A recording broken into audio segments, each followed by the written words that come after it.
6th of April, 1864, a strong patrol set out from the fort at Kaitaka, south of New Plymouth. A company each of Imperial and Colonial Infantry under Captain T.J.W. Lloyd of the 57th Regiment. He had just arrived from England. The patrol's mission was to burn crops in abandoned villages. The war in Taranaki had long been quiet, and they piled their arms to take a break at the foot of this hill, Te Ahua. Suddenly they were attacked by Māori warriors yelling a new war cry, "Ho! Ho! Ho!" The surprised troops were routed. Captain Lloyd and 6 others were killed and 12 wounded. Survivors stated that the enemy rushed upon them barking like dogs and that they seemed to have no fear of death.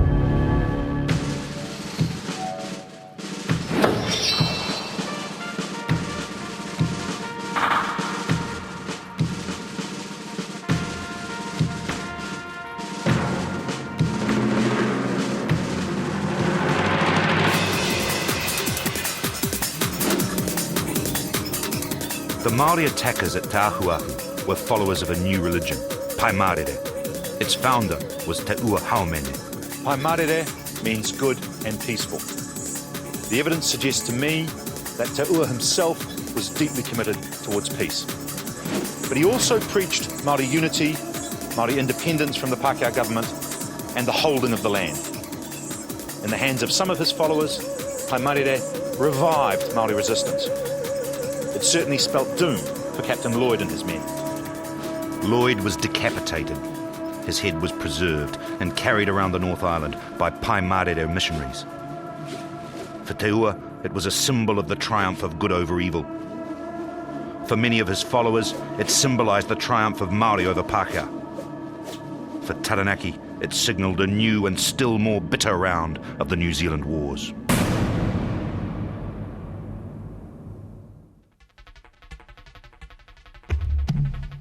Three weeks after the killing of Lloyd, another party of Paimarere followers launched an attack on the British fort of Sentry Hill, or Te Morere, north of New Plymouth. This rash assault was blasted flat by massed Enfield rifles, firing at close, clear targets from perfect cover. About 30 Māori fell to Pākehā rifles. But Paimarere was about to face an even more deadly enemy, Māori kupapa. Increasingly, the colonial army was Māori as well as European. After the Waikato War, kupapa, Māori fighting on the Pākehā side, became more numerous and important. In Taranaki, the main kupapa group was the lower river Hapu of the great Whanganui tribe. Kupapa commitment varied a great deal. Some were only nominally on the side of the government, others were heavily committed. The one thing virtually all kupapa had in common was that they never obeyed the orders of their European officers unless it suited them. There are a number of cases of so-called native contingents marching through the bush with their ostensible European leaders following hundreds of metres behind. From the kupapa viewpoint, the government was fighting on their side rather than the other way around. In the greatest clash between Paimarere and kupapa, no Europeans at all were involved. In May of 1864, a subordinate Paimarere prophet, Mātene Rangitauira, took the new religion to the Hapu of the upper Whanganui River. They eagerly embraced it. A war party set out, apparently to attack Whanganui town, but they reckoned without the attitude of their relatives. The lower river Hapu saw Whanganui as their town, full of their Pākehā. Kin clashed in a ritualised but bloody battle on an island in the Whanganui River on the 14th of May, 1864. It was witnessed from the Ho-Ho side by H.D. Bates, the young son of a British colonel and an Atiawa woman. We came down in a number of large war canoes, all painted and adorned with raukura, and decorated with carved figureheads and sternposts. That night, there was great excitement, with hakas and much whaikorero. We children were schooled in our part of the conflict by the woman. We were to give a kind of moral support to the warriors by waving out hands, open palms backwards towards our shoulders, and crying, "Hapa, hapa," so that the bullets would fly harmless past our champions' heads. And that was the incantation taught by Mātene, who had learned it from Te Ua Haumene.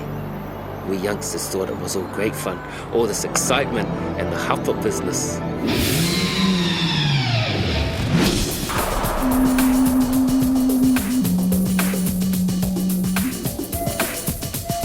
Very early in the morning, our picked fighting men, numbering over 100, crossed over to the shingly beach at the north end of the island.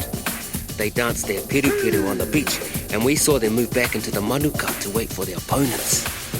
Then I saw a long line of armed men from Ranana, the kupapas coming down the hill on the opposite side of the river.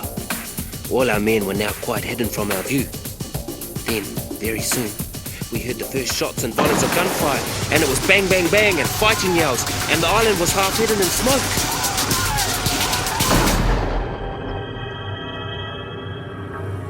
The kupapa's first volley was fired too high, and not many of our men fell.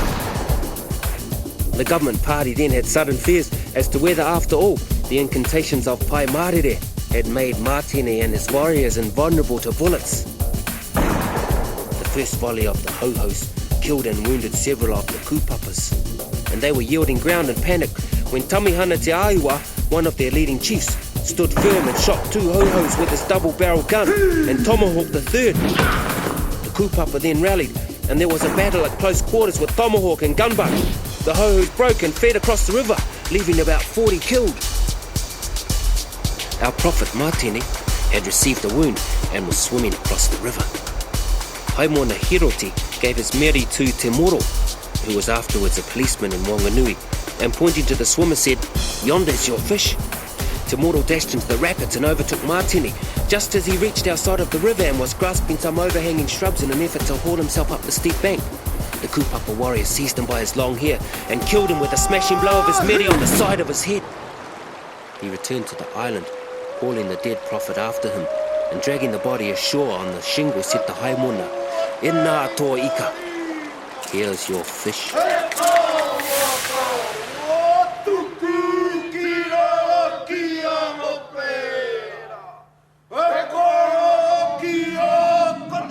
The island was called Mautoa.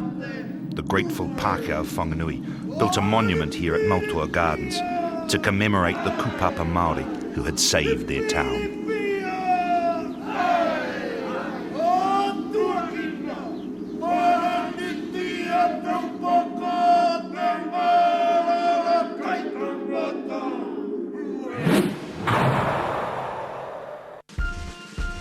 By 1865, the New Zealand Wars were losing their charm for the Imperial Army.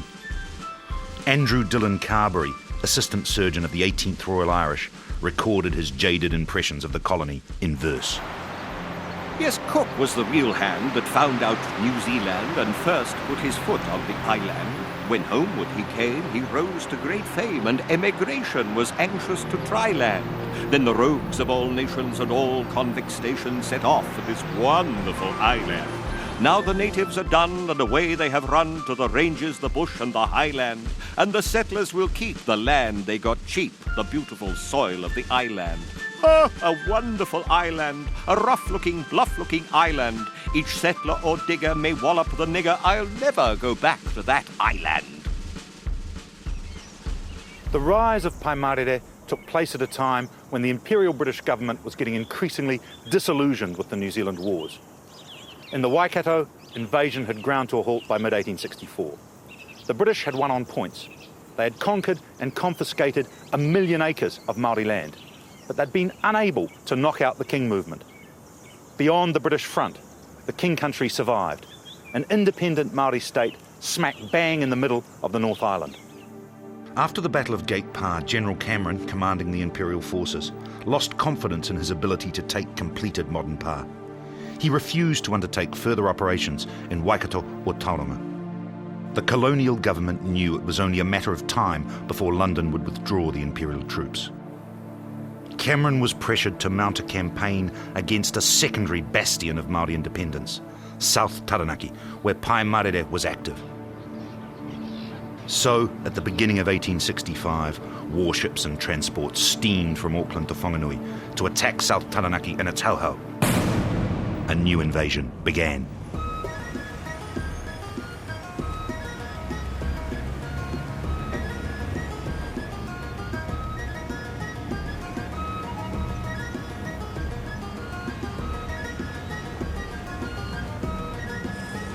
Like Auckland before it, Whanganui suddenly became a war town.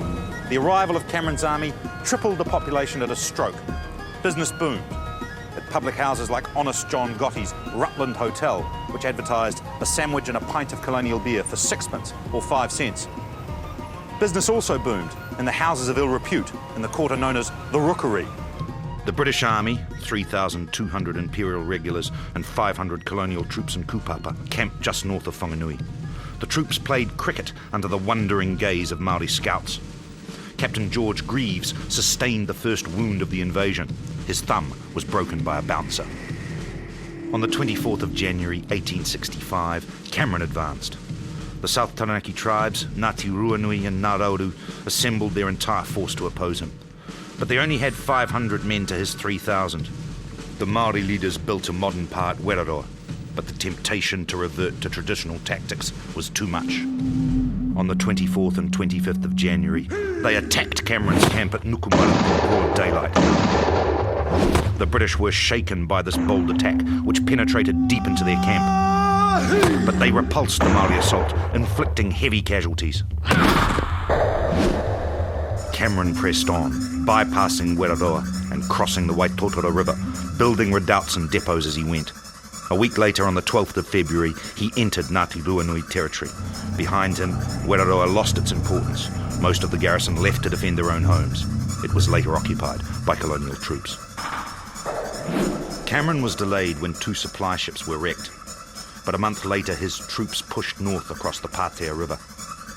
Ngāti Ruanui made a desperate attempt to resist in the open at Tenaio. They had just 100 warriors. Half were killed. Cameron's troops spent 4 days destroying the vast cultivations at Manutahi, a major Māori agricultural centre. He then marched on to the Wainonoro River and halted his advance once again. By now, Cameron's South Taranaki campaign was being mocked by the settlers. It was seen as slow and ineffective and was said to have earned him the Māori nickname of the Lame Seagull. It was true that Cameron advanced cautiously. He was now very wary of the modern pa. But in fact, his methodical operations ripped open Māori South Taranaki like a tin opener.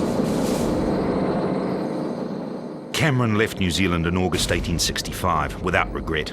His replacement, Major General Trevor Chute, mounted a ruthless mopping-up operation in South Taranaki in the first 2 months of 1866. General Chute was energetic, bigoted and brave. When a Māori bullet cut a button from his uniform at one skirmish, he stood his ground and said, "The niggers seem to have found me out."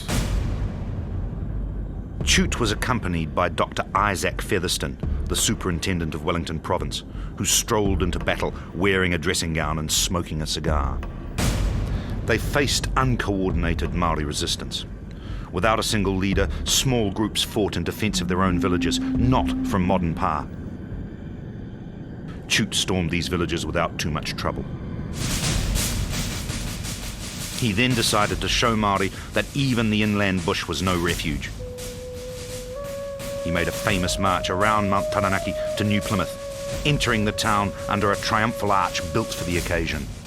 Despite the hero's welcome, the bush expedition around the mountain to New Plymouth was hardly triumphant. The troops got lost, ran out of supplies, and avoided starvation only by eating their own pack horses. Dr. Featherston couldn't join the triumphal entry into New Plymouth because he had lost his trousers during the terrible march. Chute's campaign was the last fought by Imperial troops in New Zealand.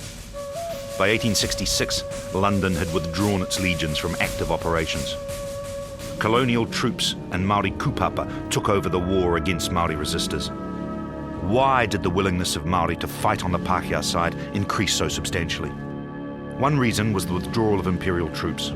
The need for soldiers forced the government to make better alliance bargains with the kupapa. One carrot was the 4 Māori seats in Parliament, which at first went to kupapa chiefs. Another factor may have been that Pai Marere had strong elements of pan-tribalism, even nationalism. The great new poles on which its worship centred were arguably symbols of a national religion. Te Ua himself preached unity. Do not be concerned for your own village. No, be concerned for the whole land. Pai Marere may have threatened tribalism and also some other Māori traditions, including chieftainship.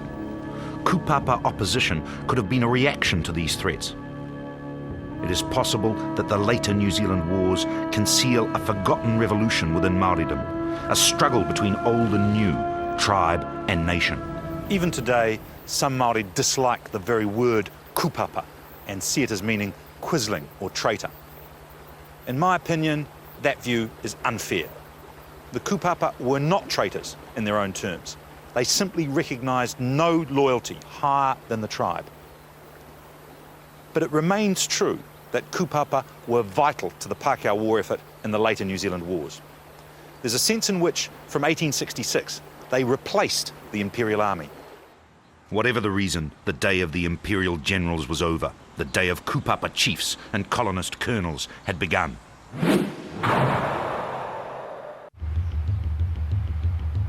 At Camp Manawapō on the evening of Tuesday, 1st August 1866, 217 men emerged from their tents and huts into the midwinter's cold. They formed up on the parade ground for inspection before moving out. The parade was no drill sergeant's dream. The blue uniforms were faded and slovenly, with regulation trousers and tunics replaced by various bits and pieces. Some men wore kilts for easier movement in the bush.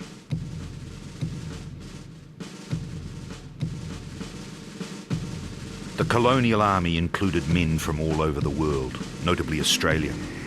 There were a great number of Irish recruits.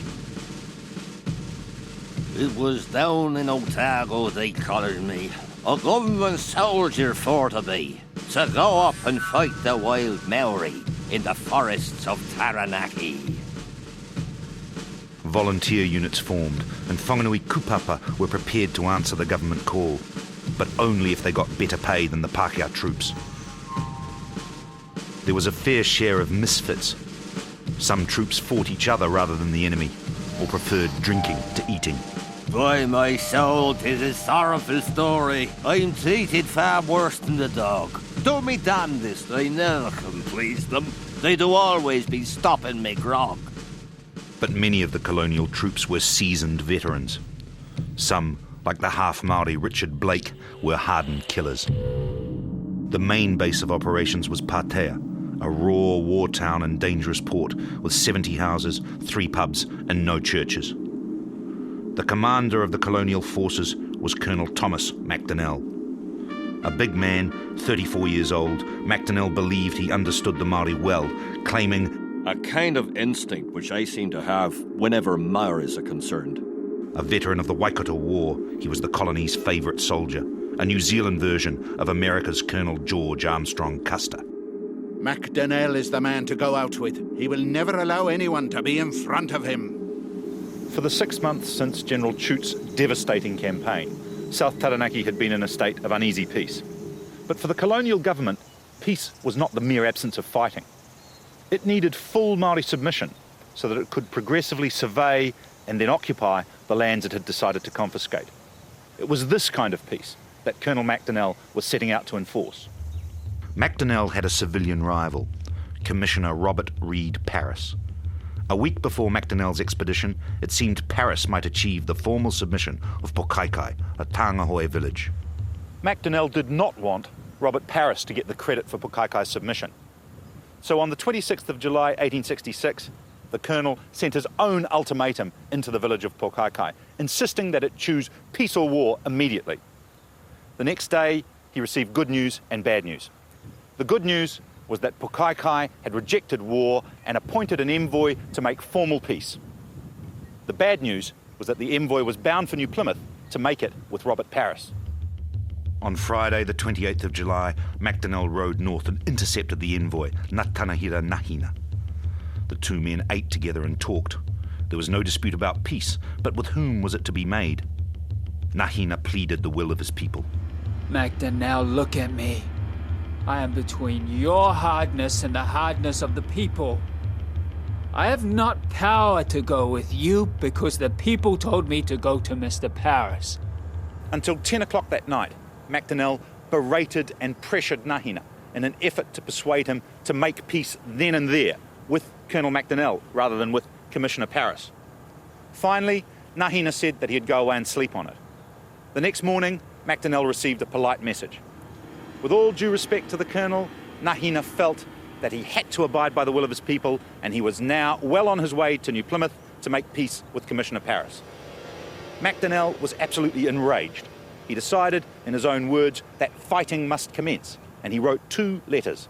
The first was sent to the Defence Minister, Theodore Haultain.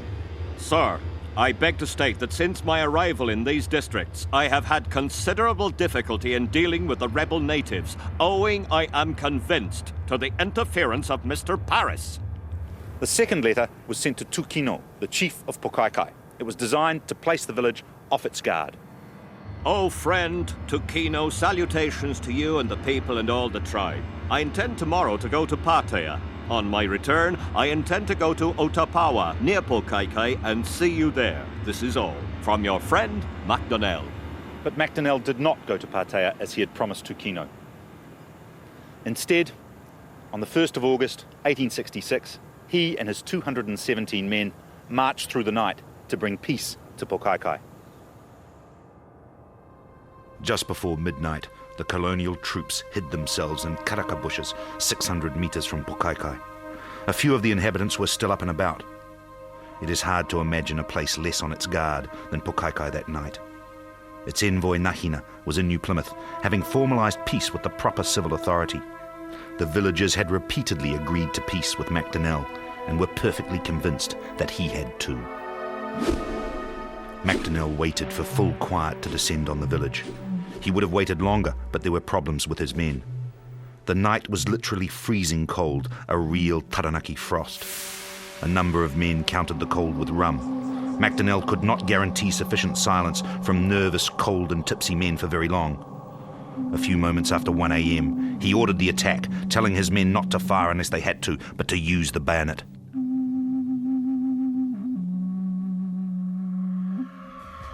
The colonial troops charged with an unearthly yell. It was too much to expect that excited men would hold their fire any longer. The battle cry was followed by a strong fusillade. Tukino was up and out of his house on hearing the rush of the men, as he put it. Seeing that there was no chance of anything but headlong flight, he called to his people not to fire and flung himself down the steep gully, naked as he was. Tukino did manage to grab a rifle as he fled, but most Māori did not have time to pick up their guns. One Pākehā admitted that the troops fired with scarcely a shot being returned. I could not help but pity them, roused by a yell almost enough to raise the dead, and by firing through and through their furries. Most of the shocked and frozen fugitives fled into the bush with nothing but their lives. Others were not so lucky. Nahina's wife, Māta, emerged from her house to see her parents lying dead on their doorstep. I remained standing at my own door with the child in my arms. A soldier came up and pulled at her shark's tooth earring, but could not free the ornament. Do not rob me whilst I am alive. You'd better shoot me. Instead, the soldier drew a knife and cut the earring off, slicing Māta's hand as she tried to protect herself while holding her child. As grey dawn broke, the soldiers rummaged for loot before setting fire to Pokaikai. One man got 15 sovs. Of course, I was not in luck's way. Standing outside her house, her village burning around her, her parents dead at her feet, Māta confronted Macdonnell. It was very wrong to attack the village while my husband was absent. He's gone to Taranaki to Mr. Paris to make peace. Who is Mr. Paris? I am the person with whom peace should be made. Pokaikai was not the first massacre of the New Zealand Wars. It was not the last, and numerically it was by no means the worst either. Both Māori and Pākehā killed far more unarmed people on other occasions. But Pokaikai did have significant consequences. Its most public epilogue was a commission of inquiry held in 1868, much to the disgust of Macdonnell and most other colonists. The commission heard 19 witnesses, including Māta. One commissioner, to his credit, found that the attack was unnecessary, improper and unjust. But the other two outvoted him and exonerated Macdonnell. But all Tangahoe and their Ngāti Ruanui kin remembered Pokaikai. One, the child of a Tangahoe woman, was to remember best of all. There are no verifiable photographs of him, but his image lives in wood. This whare, since destroyed by fire, shows the one-eyed man who gave Pokaikai its greatest epilogue, Titokawaru's War.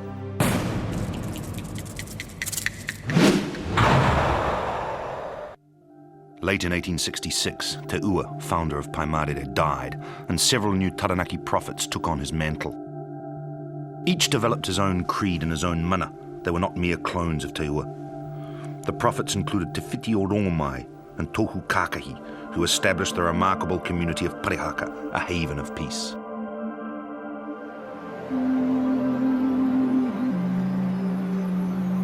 Another prophet, born here at Taikatū, was a Ngaruahine chief named Rifa Titokawaru.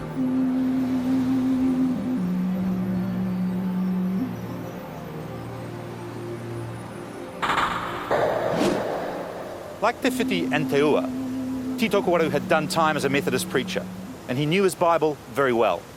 The compassionate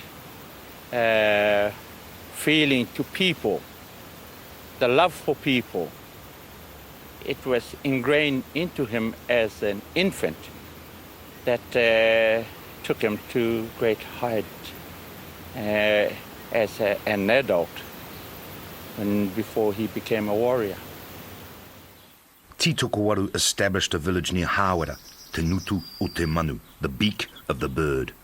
Initially a place of peace, like Te Whiti's Parihaka, it was to become better known as a place of bloody deeds. During 1867 and 1868, Titokawaru mounted a remarkable peace campaign. He held a series of big peace meetings at Te Nutu o Te Manu. He travelled all the way from Mount Taranaki in the north down to the Whanganui River in the south, seeking to bring peace to the whole tortured region. His efforts were praised by resident magistrate James Booth in 1867. He's shown the most untiring energy in his efforts to bring other tribes to make peace. By mid-1868, partly due to Titokawaru's efforts, the colonists were beginning to hope that they had seen the last of the New Zealand Wars. But there was one problem: creeping confiscation. Ko re rawa a Taranaki I mātau, e pē weta te nui o te iakai whenua o tauiwi. In 1865, the colonial government had declared vast tracts of Taranaki land to be confiscated. This was a paper exercise that was put into practice only gradually. Soldiers and surveyors moved onto a piece of land, measured it up, then handed it over to settlers and civilian buyers. Surrounded by troops and with no single leader to coordinate resistance, Māori reluctantly accepted the loss of land in return for peace. As confiscation crept on, bite by bite, the goodwill of the peacemaker Titokawaru was strained to breaking point. The final straw came when some of his own Ngaruahine people were made prisoners. Titokawaru's peace was over. Titokawaru's war had begun. In their first strike on the 9th of June 1868, his warriors ambushed and killed 3 military settlers near Kete Marae. The government reacted promptly. The colonial army, now known as the Armed Constabulary, was augmented by volunteer units from Nelson, New Plymouth and Wellington, each farewelled by cheering hometown crowds. Within 3 months, the Patea Field Force, to use its official title, numbered almost 1,000 men. The advance base was Camp Waihi, close to the boundary between government territory and the area controlled by Titokawaru.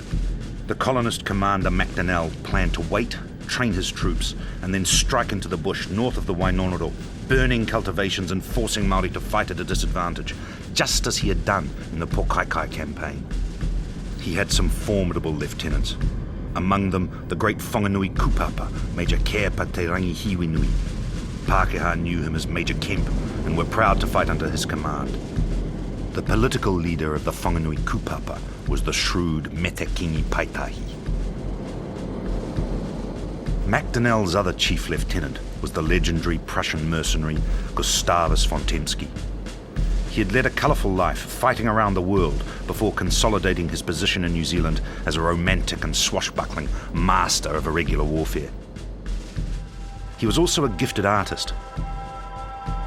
His paintings leave an important record of the New Zealand Wars. Titokawaru too had some veteran warriors. But Māori sources make it clear that with about 80 men to MacDonnell's 1,000, he faced odds of 12 to 1. If ever a resistance effort seemed hopeless at the outset, it was Titokuwaru's war. Titokuwaru's only hope was to provoke MacDonnell into attacking him at a time and place of his own choosing. The place, he decided, would be Te Ngutu o Te Manu. The village would be bait for the colonists. During June, Titokuwaru's few dozen warriors raided south of the Wainonoro, threatening farms behind the colonist front. Pressure began to build from the government, from the newspapers, and from MacDonnell's own subconscious. He had the force, why wasn't he using it? The decisive raid occurred on the 12th of July, when 60 Ngāruahine warriors attacked a small redoubt called Turuturu Mokai, a mere 3 miles from Camp Waihi.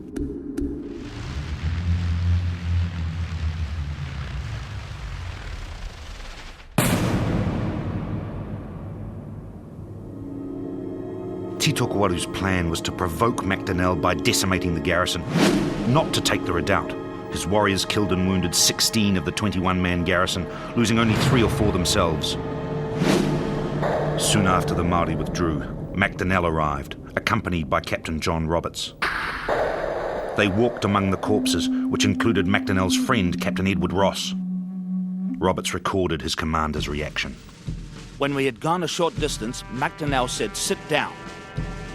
Drawing his sword, he extended the blade gleaming brightly in the winter moonlight, kissed it, and said dramatically, "Roberts, I shall have revenge for this." Titokuwaru coupled his pinprick raids with propaganda. In a letter for the colonists, he made it clear that he was waiting for them at Te Ngutu. Although 1,000 should go, he will be found at Te Ngutu o Te Manu. Should even the whole island rise against him, he will stay at Te Ngutu o Te Manu, with his women and his children. A few days after the war broke out, Titokuwaru's men had surprised and killed a lone trooper, Tom Smith. Smith's body was taken back to Te Ngutu and eaten.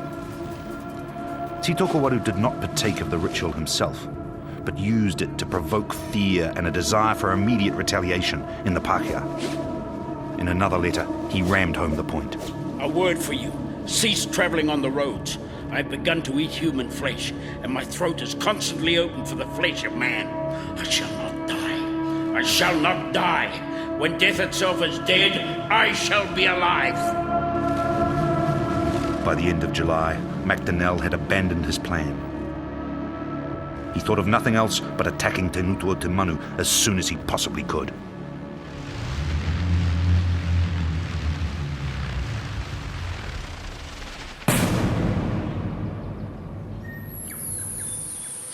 On the 7th of September, 1868, after 2 aborted attempts, MacDonnell clashed in full battle with Titokuwaru at Te Ngutu.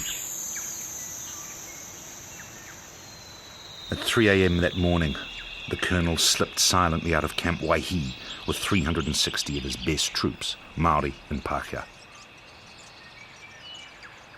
They crossed the Wainonoro and entered the bush about dawn, moving quietly in 3 divisions, under Major Kepa, Major Von Temsky, and Major William McGee Hunter. They circled around the bush near Te Ngutu and moved in from the north, hoping for surprise. But Titokuwaru was waiting for them. The government troops stumbled across a group of young boys in a clearing close to Te Ngutu. They killed one. Another, Omohura, was taken prisoner and later adopted by a Pākehā politician. MacDonnell now knew that he had lost the advantage of surprise. He pushed on quickly to the large Te Ngutu clearing. The pā at its southern end seemed weak, so the commander sent 2 divisions forward around the fringes of the clearing, Von Temsky to the right, Kepa to the left. MacDonnell himself remained in the centre with Hunter's division. Then Titokuwaru sprang his trap. He sent most of his men out of the pā through secret paths and tunnels to prepared firing positions in the bush. Some were in hollow tree trunks. Others were camouflaged rifle pits like the bunkers of modern jungle warfare. Believing the enemy were in the tops of trees, MacDonnell's troops poured volley after volley into the foliage, but to no avail. Men now began to drop fast. Some of the hidden warriors had more than one gun. And the colonist survivors described their fire as terrific, fearful.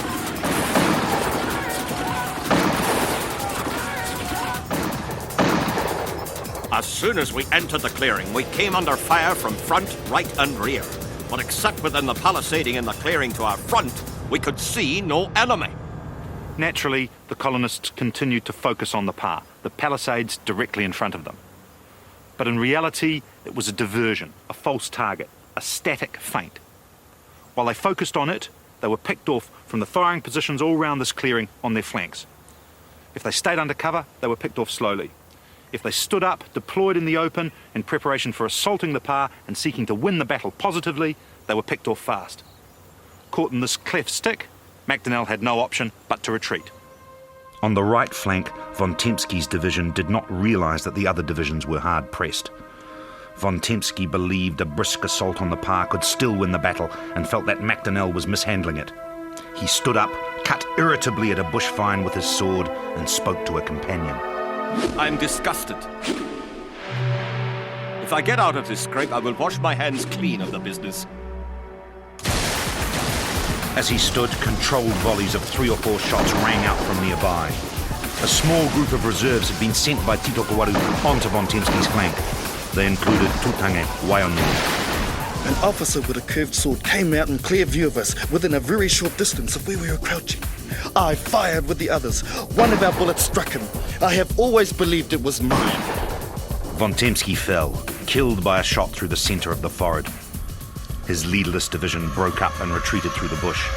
The other divisions had left, and the survivors were hunted through the bush by Tito Kawaru's warriors.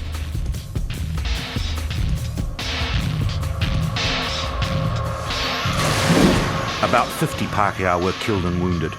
When the pursuing warriors returned in triumph to Tenutu, Tito Kawaru gave the corpse of von Tempsky this epitaph. In the days of the past, you fought here and you fought there, and you boasted that you would always emerge safely from your battles to the bright world of life. But when you encountered me, your eyes were closed in their last sleep. It could not be helped. You sought your death at my hands, and now you sleep forever.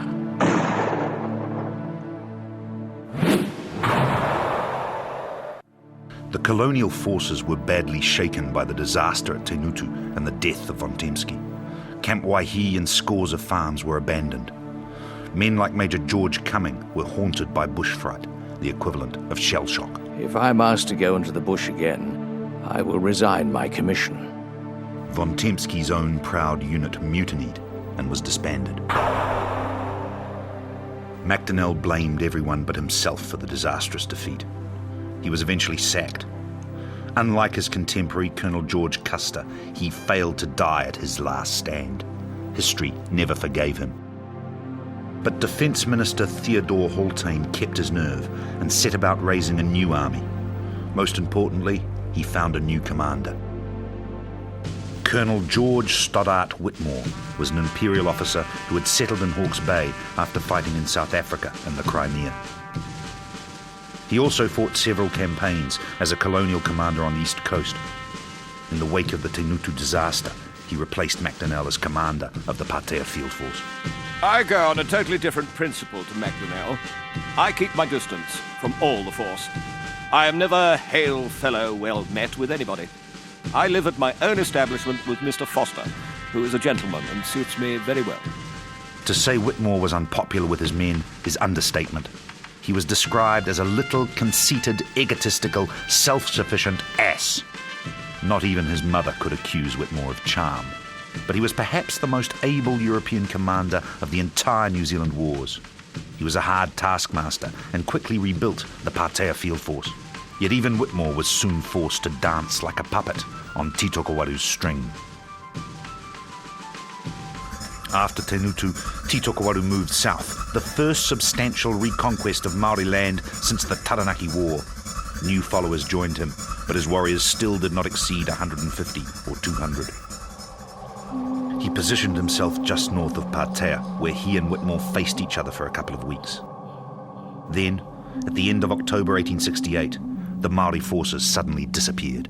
Riddle me, ree, where can those Maoris be? Where do you think we'll find them? Little Whitmore is fast asleep. The how-hows know where to find him. If he doesn't look out and mind what he's about, Tito will get behind him. Tito Kawaru did get behind Whitmore. moving rapidly through the bush inland of colonist and kupapa patrols. He and all his people moved south to Okotoku, near Wairoa, now Waverley. There, they began building a pā. Titokowaru sent a party to raid the outsettlements of Whanganui. By threatening the soft underbelly behind the colonists, he was again forcing his enemy to attack him at a time and place of his own choosing. Whitmore took the bait. I felt that I must do something at once, or Titokowaru would neglect my force and invade the settled districts. The fiery little commander shifted his base from Pātea to Wairoa. On the 7th of November, he and 600 of his men marched out to attack Titokowaru at his Okotoku pā, called Moturoa.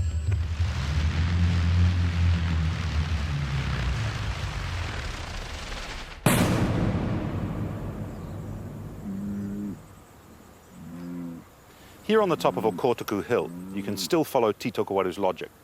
The hilltop itself seems the obvious place to fortify, but it was the site of a village overrun by General Chute in 1866, and Titokowaru simply disregarded it. Instead, he built his pā on the flat ground below.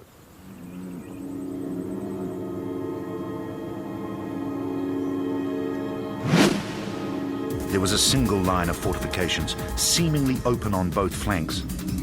In fact, the line formed a narrow waist between areas of heavily bushed and broken ground. Even the single visible line seemed weak.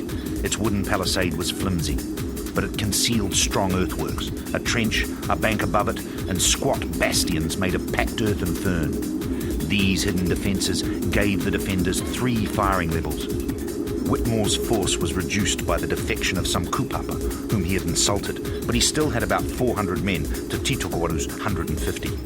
Scouts said the pā was unfinished, and when Whitmore crept to the edge of the clearing, it seemed true. There was no sound, and the pā looked weak. The palisades were new and neatly put up, but in no way different to the ordinary kaenga palings, miserable affairs. I could easily have cut the lot with my clasp knife. Assuming the pā was weak and its garrison unaware, Whitmore launched his attack. A frontal assault on the left front of the pā under Major Hunter, supported by an outflanking move under Kerpa. But the pā was alert. Kerpa's men were held up by hidden defences in the bush and never got into position. Hunter's storming party met a triple sheet of fire. Hunter was killed, Kerpa was pushed back, the storming party was pinned down, and annihilation threatened. Some of the rebels had come out of the pā into the bush on our flank. We were exposed to their fire, which was very close. One poor fellow was coming to where I was when he was shot through the chest and fell with blood running from his nose and mouth. Whitmore sent in another unit under Captain John Roberts across the clearing to try to save the remains of the storming party. Roberts managed it, but as the whole force retreated, the Maori garrison emerged from the pā and went over to the attack.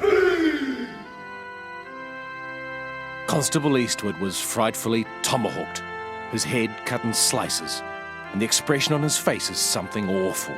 His eyes are almost turned in their sockets. Whitmore kept better control of his retreat than MacDonnell had at Tenutu, but it was a battered and dispirited force of colonists and kupapa who made it back to the Wairoa redoubt, 50 men fewer than they had been.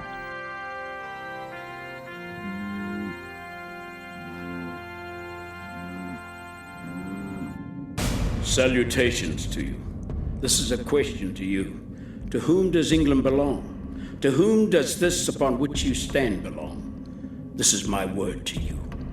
You were made a Pākehā, and England was given to you for your tribe. I was made a Maori, and New Zealand was given to me. Move off from my place to your own. Arise that you may be baptized, that your sins may be washed away, and call upon the name of the Lord. Sufficient. From Titokowaru. Titokowaru's letter had to be taken seriously. He had now defeated the main colonial force twice in succession. He had reconquered the whole of South Taranaki, apart from the fortified Pākehā islands of Pātea and Wairoa. Titokowaru's following had grown to about 1,000 people, 400 of them warriors. He moved south to within striking distance of Whanganui town. The King movement began to consider re-entering the war in alliance with him, and Pākehā New Zealand panicked. Settlers abandoned their homes and fled Whanganui. The greatest alarmist, the most faint-hearted of croakers, could not have dreamed of a retrogression so great. Where is it to end? In January 1869, Whitmore emerged from the defences around Whanganui town and advanced on Titokowaru's new pa near Nukumaru, Tauranga Ika. Tauranga Ika was Titokowaru's masterpiece, an immensely strong modern pa, probably with further defences concealed in the bush outside it. Whitmore himself later conceded that he could not have taken it by storm. No troops in the world could have hewn their way through a double row of strong palisades, backed by rifle pits and flanked by two-story erections, defended by excellent shots and desperate men. It is a really strong pa, which could not have been rushed. Quite impossible. But the colonists did not know this as they prepared to assault in the first days of February, and they were hopeful. So was the Māori garrison. The troops camped in the trenches close to the pa and sang camp songs. The Māori applauded them and taunted them to come on. Go on, Pākehā! Give us some more! Come on, Pākehā, be food for the Māori! Send all the fat ones in front! But on the morning of the 3rd of February, the colonist army found that Tauranga Ika was empty. The confident garrison had left during the night. Titokowaru's army then simply collapsed. Allied tribes abandoned him and returned to their homes, while he, with a diminishing band of his closest supporters, managed to delay the colonist pursuit. Whitmore made very sure that that pursuit was vigorous. He encouraged his men with monetary rewards for the heads of dead enemies. But he was still unable to catch Titokowaru, who escaped into the dense bush of North Taranaki. But the colonists reconquered South Taranaki and burned its Māori villages and cultivations yet again. The silence of devastation descended again on war-torn South Taranaki.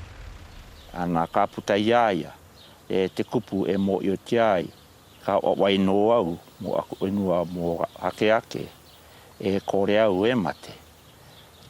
Ka mate ko te mate, e kākano au I ruruia mai o roto I rangiatea. O era ngā o katau ki kia au tēnei wā, e tikana kia e o kau o I te inangaro o ngā iwi. Titokowaru lost his war, but the Pākehā can scarcely be said to have won it. He was not defeated in battle, and the reasons for the abandonment of Tauranga Ika and the breakup of his army remain uncertain to this day. One theory was that he was having an affair with the wife of an Allied chief. Kimball Bent, an American deserter from the British Army who loyally followed Titokowaru, confirmed this in his memoirs. This misdemeanor was, in Maori eyes, fatal to his prestige as an ariki and a war leader. He had trampled on his tapu. His run of luck had turned. A council of the people was held, and many an angry speech was made. At length it was decided that the garrison should leave the pa. This met with general approval, and on the night of the attack the people packed their few belongings on their backs and struck quietly into the forest. Whatever the reasons, Titokowaru's resistance collapsed when he was at the very height of his success. His was surely a remarkable achievement even so, sweeping south from the mountain all the way to the Whanganui River, defeating two much larger colonial forces in major battles along the way, genuinely threatening Pākehā control of the whole west coast of the North Island. Yet just as remarkable was the way in which Titokowaru's war was forgotten. Until the 1980s, general histories of New Zealand did not so much as mention his name. It was as though he came too close to victory to be comfortably remembered. Instead, he was forgotten by Pākehā history as a child forgets a nightmare.